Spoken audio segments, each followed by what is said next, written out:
That great man, V.I. Lenin, at the turn of the century, wrote a book entitled Imperialism, the highest stage of capitalism. Is it? Imperialism, the highest stage of capitalism? Yes.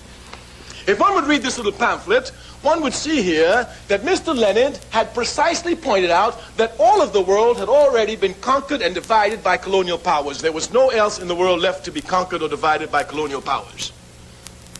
This is the time when Zionism comes to rise. Zionism comes to look for a state when everywhere else in the world is already dominated. Thus, in order for Mr. Herzl to get a country for Zionists, what he did was to attach himself to imperialism, British imperialism in this case, quite specifically. Of course, as an African who suffered under the heels of British imperialism, I can have no love for it, and certainly I cannot love anyone who attaches themselves to it and attaches themselves to it for the foundation of a state and then call this a liberation movement. Liberation movements fight against imperialism, not with it. Clearly here. Yes.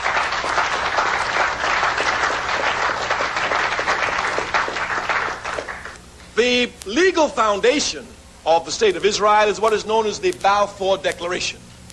This declaration was issued in 1917. A man in the government of Britain named Balfour wrote a paper and promised the Jews a national home. The national home he promised them was an area which Britain was colonizing, Palestine. Palestine didn't belong to the British, just like Ireland doesn't belong to the British, even though they have troops there.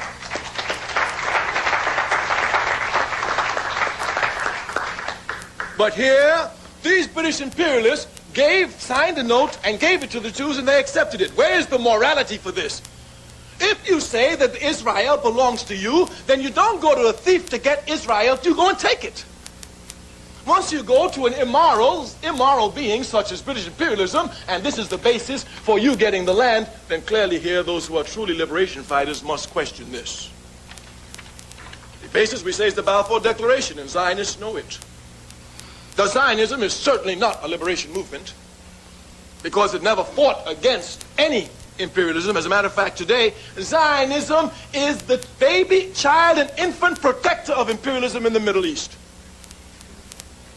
It carries out the interests of American imperialism. As a matter of fact, Zionism and American imperialism is like this. If our tax dollars would stop giving money to Israel, the state would sink tomorrow.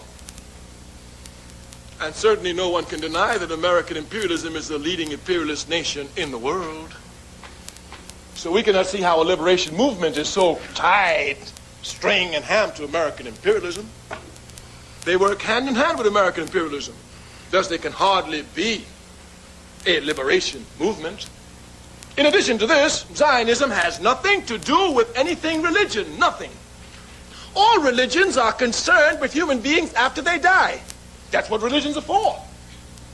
Islam will tell you what happens to you when you die. As a matter of fact, this which forces you to live a good life so that after death you'll be able to enjoy the rewards of heaven. The same is true for Judaism. But Zionism says nothing about the individual after they're dead. They don't give a damn about you. The Zionism has nothing to do with religion at all. And one should not make the confusion here.